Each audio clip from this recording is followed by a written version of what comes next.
Assalamu alaikum warahmatullahi wabarakatuh. So today I want to discuss the Epstein, the criminal who exposed the Western system and unveiled its face.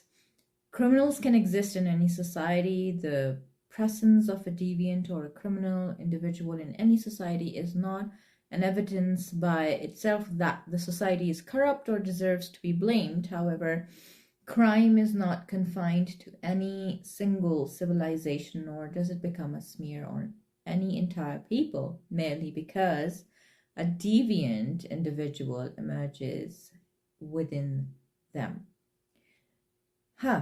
Now, we don't hold all of the Western godless society or its system responsible for the existence of a criminal within its society, such as Jeffrey Epstein. There are many like him.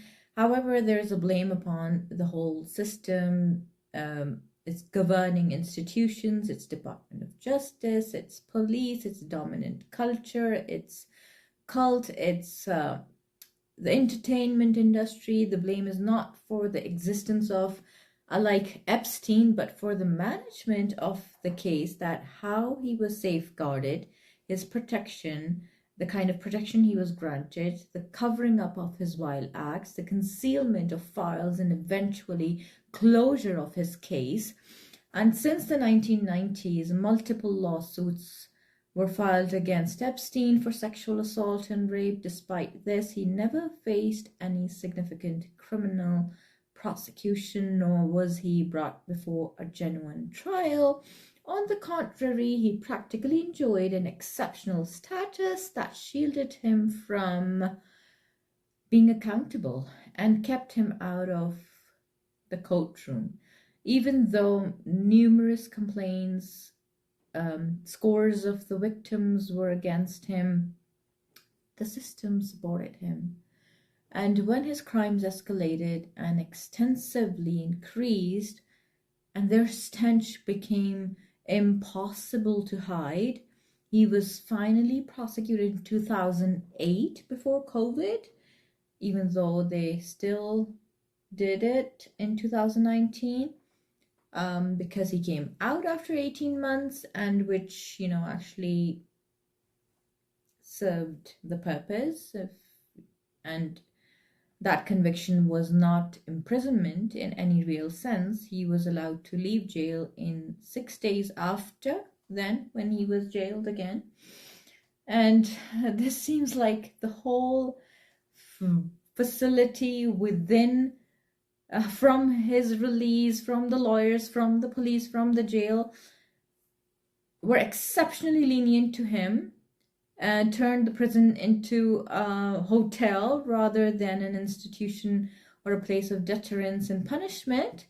And after his release, Epstein resumed his criminal acts, expanded his network with Bill Gates, and then Co-vid came in, and for years continued the sexually exploiting minors on his island, and without any legal system to stop him, and without any authority to restrain him, without any effective punitive action. He was hiring young girls and raping them and enslaving them and torturing them and lying to them, for hiring them for Victoria's Secret, eating the flesh and sucking the blood out of infants. And I would like to share one of the interviews of one model, which she goes like, where she has seen him eating humans. Let's take a look at that.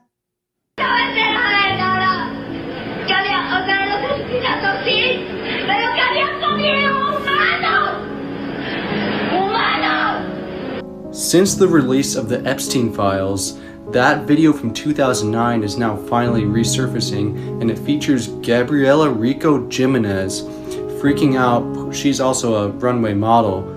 She was freaking out because she's in these areas with all these elites, and she was taken to a place where they're trying to get her to join them in their cause and lure kids to her so she can sell them off and put them on the islands. We saw this in that movie, The Sound of Freedom. That's how they get these kids to come to these beautiful models who lure them in. and they get paid handsomely for it, but she was a good person, she didn't want to do it, and then she couldn't handle what she saw. So if you want to check out the rest of the video, I'll show it to you right now.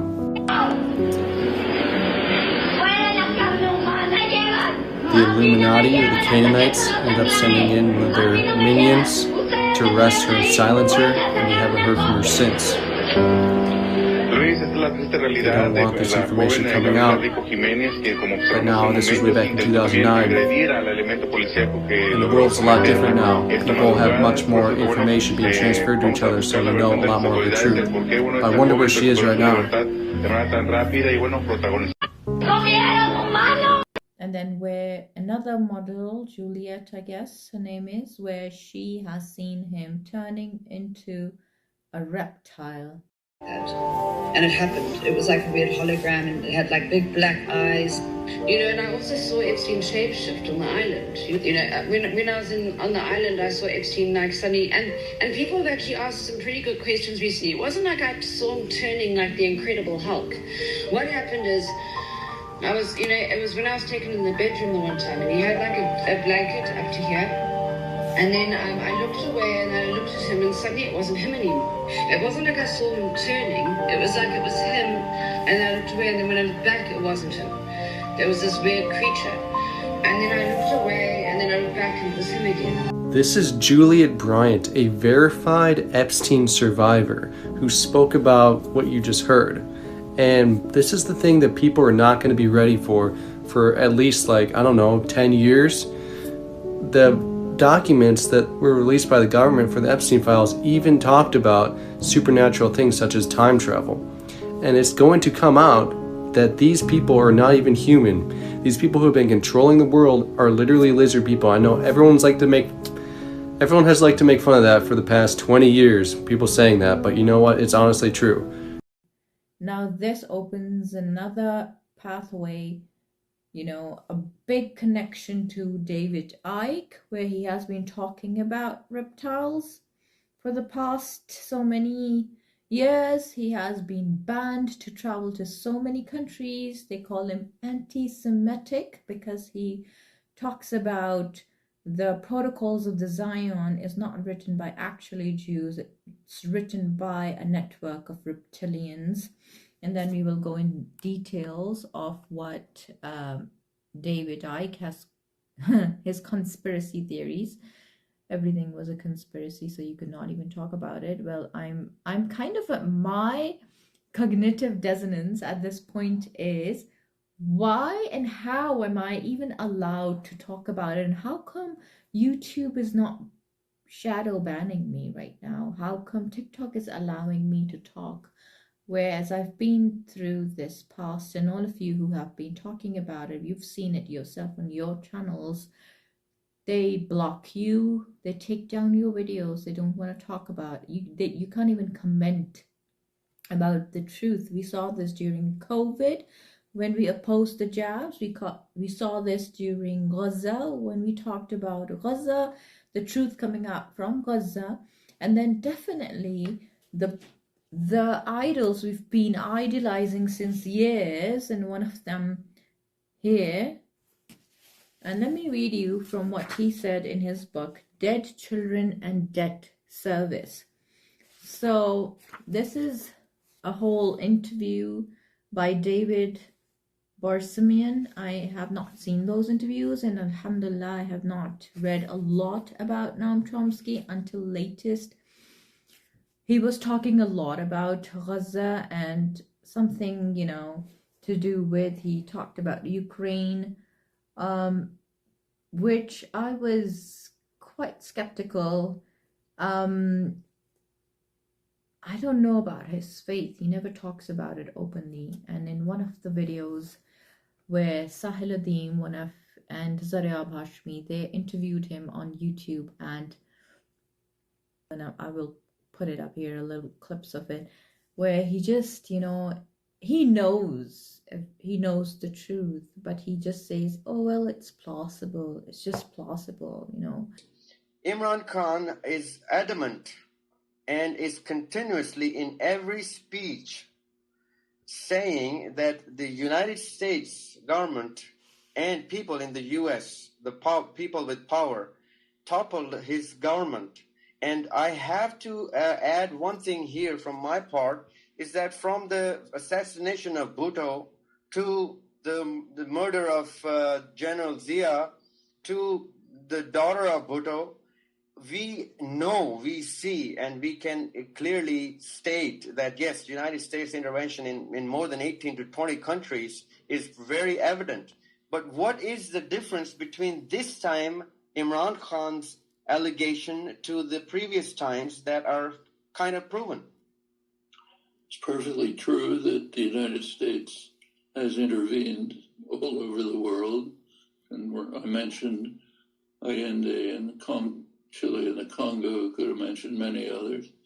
It may be the case that in this case, too, the U.S. was involved in undermining the Khan government, but you need evidence. You can't say because it's happened elsewhere, it happened here. And maybe there is evidence, certainly plausible. I haven't seen it if there is. So they're not showing the evidence. The letter, they are still keeping it confidential. You can't have an opinion. My opinion is it's plausible. But, okay. Because the prevalent... These people, the Illuminati groups, the Freemasons, they have to tell a little bit of the truth. That's a part of their magic, so that the magic works all the way. But they don't tell you the whole truth. They keep you in this deception. Now you see all of it, what he writes in his book, so much it is just predictive programming. If you see, he writes that I think Israel has way too much territory for its own potential and needs or interests, and thus will probably be willing to relinquish some.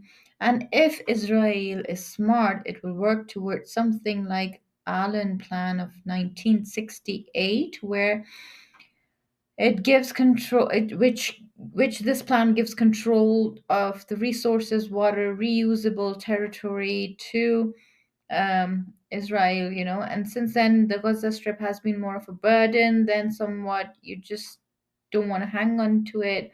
And I think Israel will keep the so-called Gush Katif. There's some part in I'm guessing Gaza, down in the south, along with other parts they control. They probably amount to 30% of all. This is a couple of thousand Jewish settlers who use most of the resources, particularly water. Israel will probably build strings of tourist hotels and keep up the agricultural exports. They'd be out of their minds to want to control Gaza City. They are out of their minds, actually. They'd much rather leave it to the PLO, the Palestinian Authority, along with the other urban cities, and maybe 100 or so called, PLO is no more there. I don't know how old this interview is. There's a big superhighway system, and that's for the use of Israeli settlers and visitors. You can travel through the West Bank on these superhighways and barely know that Palestinians even existed. You might see a remote village somewhere, and maybe somebody selling something on the roadside, and they're even selling dates made in Israel. You don't even get dates anymore made in Palestine. So you have to pick two of the lesser of the two evils, and you pick made in Kingdom of Saudi Arabia, but I don't know which one to boycott anymore.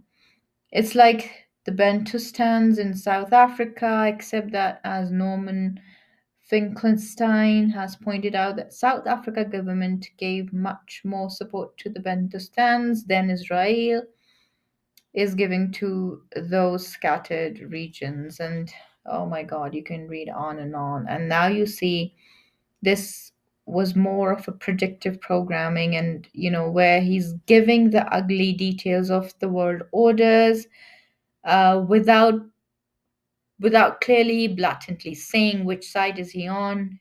Is he on the Jewish side? He's an Ashkenazi Jew. His parents are from Ukraine, and Or is he on the Palestinian side? The message goes very blur. So I never read and heard a lot of Noam Chomsky, and same for Gaber Mate. I don't trust anybody anymore. So the person who's interviewing, he's asking him, after you returned from a recent trip to Nicaragua, told me it's becoming more difficult to tell the difference between economists and Nazi doctors. What did you mean by that? Now here's what he answers. There's a report from UNESCO, which I didn't see reported in the US media, of course, that estimated the human cost of the reforms that aim to return Eastern Europe to its third world status. Okay, UNESCO, the United Nations, estimates that about 500,000 deaths a year in Russia since 1989 as the direct result of the reforms. Now, what are these reforms? Allahu Alam, caused by the collapse of health service, increase in disease, increase in malnutrition, and so on. Killing 500,000 people a year, that's a fairly substantial achievement for the reformers. Figures are similar but not quite as bad in the rest of the Eastern Europe. In the third world, the numbers are fantastic. Third world, right? For example, another UNESCO report estimated that about 500,000 children in Africa die every year simply out of debt service. And not from diseases and malnutrition. Not from the whole area of reforms, just from interest on their country's debt. Riba and sood and interest on the countries is killing our children. It's killing your children in the third world countries. It's estimated that about 11 million children die every year from easily curable diseases, most of which could be overcome by treatments that cost a couple of cents. And you're endorsing vaccines and you're endorsing these, oh my God, chemotherapies to children who are suffering with cancer. But the economists tell us that to do this would be interference with the market system. Oh my God. That's how they twist in words, right? That's how they twist. That's how they tell you half the truth. Half of it is lies, and half of it you believe that you cannot even achieve it because there's Naom Chomsky telling you. There's nothing new about this. It's very reminiscent of the British economist. Now he has an example here too. During the Irish potato famine in the mid-19th century, dictated that Ireland must export potatoes and food to Britain, which it did right through the famine, and that it shouldn't be given food aid because that would violate the sacred principles. Do you have any sacred principles? Anyways, sacred principles of political economy. These policies always happen to have the curious property of benefiting the wealthy and harming the poor. So true. They always benefit the wealthy and they harm the poor. Now, I don't want to go in further deceptions of reading this book, but I want to make you guys remind of Afia Siddique, where she knew Naom Chomsky from MIT, and I made this connection thinking about Afia and MIT. This person, 50 years in MIT, and he has been working on the same kind of things which they lied to us, and it's still on Wikipedia, lying about Afia that she was a neuroscientist. No, he was as a social justice in the University of Arizona, whatever their, these big titles are. But he was just in the Department of Linguistics and Philosophy at MIT, a professor of linguistics. He knew how humans learn, right? And Afia came up with this Islamic model of education which she wanted to imply in Pakistan for the Pakistani children, and then right after when she was going to meet the Minister of Education, she disappears. Wow, great connection there. And then let's see on. So David Icke is an English conspiracy theorist, and he has been talking about these reptiles and the connections of reptoid humanoids. Then he is labeled as anti-Semitic because of his reactions to the endorsement of an anti-Semitic fabrication. That's not a fabrication, though. The Protocols of the Elders of Zion, I would say just look into this, is an amazing oh yeah, it says it's an hoax. It's not a hoax though. But anyhow, David Icke says that this is probably written by one of the reptiles and it's not written by the Jews. So there's something to do with the war of, causing the war of Jews and Muslims, which is basically who's behind it, the hybrid race of reptilian shapeshifters. And we know that the shapeshifters can be known as jinns. We call them jinns in Islam. They have negative energies, they have a global agenda, new world order, and you can also see the Antichrist, that eye there, see? So let's look into this, where Ike actually said in one of the interviews he was going to, I don't remember where, but he is going to come here. You can go and see where he himself saw someone turning into a reptile like that model we saw. And then he said that he believes that a genetically modified human Archon hybrid race of shape-shifting reptilians. Are they Gog Magogs? Are they I don't know. I mean, jinns, known as the Babylonian Brotherhood or the Illuminati, manipulate global events to keep humans in constant fear. So that's fear, what they played on in COVID also, that we're going to die and this is a vaccine you need to be poisoning yourself with. Well, that's a different topic in it. What was in the vaccine? The nanobots and graphene oxide and, taking your data or controlling you. But Ike said in an interview, when you get back into the ancient world, you find this recurring theme of a union between a non-human race and humans, creating a hybrid race. Now, this could be Yajuj Majuj, because they are from one of the sons of Adam alayhi salam.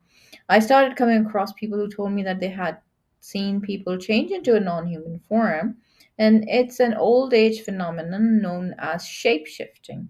The basic form is like a scaly humanoid with reptilian rather than humanoid eyes. Now, it's so much here, like if you go on about the things he, addresses, like Rockefellers, Rothschilds, Egyptian pharaohs, then the Queen Elizabeth, I believe she's somewhere alive, yeah. Satan worshipping there, blood drinking, anti-Semitism, all of it. Like I'm just going through, you can read it on your own. And then he suggests that these sacrifices, human sacrifices, are still continued today, like we saw in Epstein files.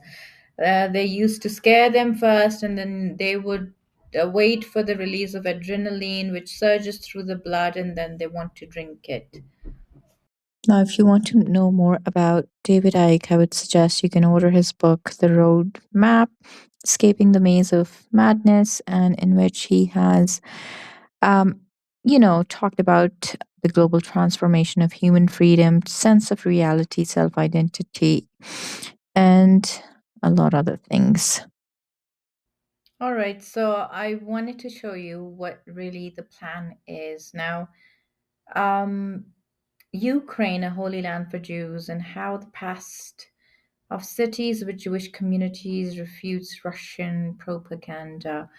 How Jewish Orthodox communities and other people, they are linked to the Ukrainian cities, and they every year bring their children. They're restoring their heritage. How do I know this? I have Ukrainian Muslim friends in Canada, and I do talk to them. I've got Polish friends, and they tell us that all the places where they basically left Ukraine, all of those places are now given to the Jewish people, because Jews believe that one of their prophets or their rabbi used to live in that place, and they have to settle in again there.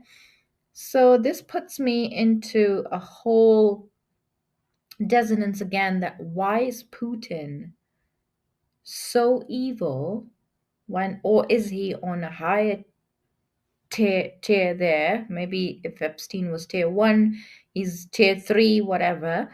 Now he's allowing the war on the Ukrainian people. And I've talked to Ukrainian Christian people, and they've shown me pictures which don't come up in the social media, and they've shown me from what their parents are sending them. It looks like Gaza. Literally, it looks like Gaza. And it looks like, there's something, I don't know, like there's something where the system is allowing Putin to wipe off, to ethnically cleanse that area so the Jews can come in. Now, what kind of Jews are these? I don't know. Why do they want to go back? This is in Ukraine. Where is the war? There's no war there's nothing happening to them here. In Rosdale. Rosdale is the place where the great-great-grandfather of Mark Zuckerberg, who immigrated to US, worth mentioning immigration. Some of the Jews from Rosdale made it to Chicago, settled in New York, and these are all there. Yeah. So I don't want to go into details because you can read it. It's online. You can read this detail. The symmetries of resting place of prominent rabbis. But why do you want the non-Gentiles out?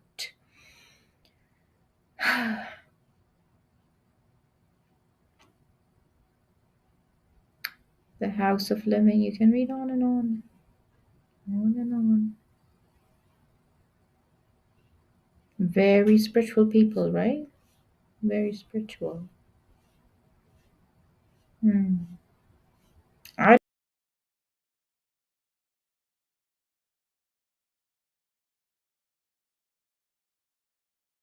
going back to the Epstein who bought Kaaba covers and, the sacred Kiswa. Now, in itself, Kaaba was not black. It was black in the Fatimids. Well, we call it Fatimid because we don't want to call it Ismaili, but in the Ismaili Caliphate, it was black. It was never black in the Ottomans. In the Ismaili Caliphate, it was red. It was red. It was never black. It was always white or green. And a shaman person, Emil, you've seen his interviews on my channel, and Emil always told me that going around a black cube puts a magic on you. So I believe the Kaaba, the Kiswa, was not only going to that lady, through that lady to Epstein Island, it was perhaps also coming back. And when it was coming back, whoever was touching the Kiswa or going around it was probably coming in the Sahar. And this is why I've talked about it so many times. I've seen people, I do hijama, I've been doing hijama for 5 years now, hijama and ruqya, and I've seen 8 Muslims out of 10, they have jinn afflictions, they have some kind of spiritual problems. And I always told my husband that I see more than half of the Muslim Ummah, they have a sihr on them, they have magic. And the truth's coming out now before I couldn't even speak. And you see the UAE-based businesswoman Aziza Al-Ahmadi working with a man, Abdul Al-Mari, organizing the Kiswa shipment. So this was just one way, or it was coming back again. And from my knowledge, I know they do magic every Sunday night on everybody. So if you're in your prayers of protection, you're going to be protected. If not, you're going to be khalas, you're going to be affected. And then you can read the details, and there's so much to read. Oh my god. Oh my god. It's just stop dividing yourself into denominations. Call yourselves Muslims. We're not Sunni, we're not Shia, we're not whoever. So yeah, these are holy scriptures and inscripted on the Kiswa, and most of them, they are, from my knowledge, Ayatul Kursi.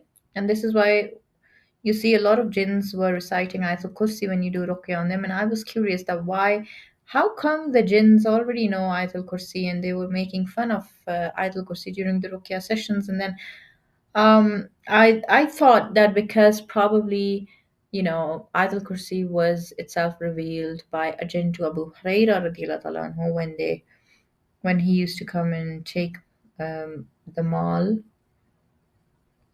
So yeah, I had this here. So it's Surah Al-Fath, the verse number 1. Start putting that in your adhkar, evening adhkar. The more you recite, the more beneficial. And also Surah Nas, Surah Falaq. Then we see a lot of surahs which come from, just a minute. So yeah, they do Surah Ikhlas, Surah Baqarah, ayah number 144. And then they do Surah Al-Fath, ayah 27 and 29. Al-Imran 133, ayah 133. Surah Al-Hajj, ayah 30. This is honoring the sacred house. I would say recite these. The more we recite La ilaha illallah Muhammad Rasulullah is somewhere there too. And on the door it says, Al-Fatiha, Surah Baqarah, Surah Al-Imran. The belt has the hizam. The belt has some other inscriptions. But if you feel that the Muslim Ummah is in a sihr, recite more Quran, recite more of the verses which were written on the Kiswa. There's some horrific pictures we saw. They were eating humans, they were drinking blood. These, from my perspective, and this is my opinion, these people, the elite class, they might be way more in number if they are reptiles from the jinns. Their purpose is to break into the portals, or whatever you want to call them, abwab, the door, the saraba, the way of Isra wal Miraj, because they're so eager and so jealous of humans, and especially the prophets, especially Muhammad sallallahu alaihi wasallam, that how come he was able to go and get into that Isra wal Miraj, where he went to see Allah subhanahu wa ta'ala. And this is what they're after. They're after the Sultan, the divine power. They're after that command. They're after that permission,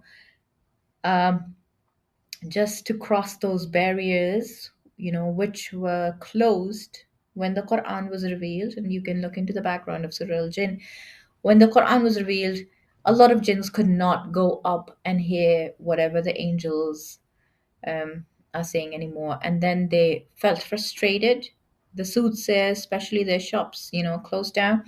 And then the jinn said, "Oh, I see something rushed, something for the people on the earth as rushed." And they were good, because they didn't say, "Oh, we can't go anymore up there, and why?" And they said, "We see rushed in this." So find that rushed. The same rushed comes in the word, in the dua of the sleepers, Ashab al-Kahf, where they asked Allah subhanahu wa ta'ala to give them rushed, the divine guidance, the pathway to protect ourselves from these evils. I don't want this video to be very long. I know nobody's going to watch it. It's pretty long. But may Allah subhanahu wa ta'ala keep us in His protection. May we come back to the fitra, nature. May we come back to Islam, come back to our rope of Allah, and we hold on to the rope of Allah. And we know we are the best ummah brought forth for mankind. So we need to hold firmly to our deen, establish our state. We know who's behind, demolishing our khilafah. We know who's behind demolishing our civilization, mixing the messages with truth and falsehood. The Risala message from your Lord, which serves humanity, which guides humanity, which liberates humanity from capitalism and oppression and corruption. I hope you all have a blessed Ramadan, inshallah. And I hope we find our freedom, our true freedom, not the freedom of the godless Western society. Ma salama.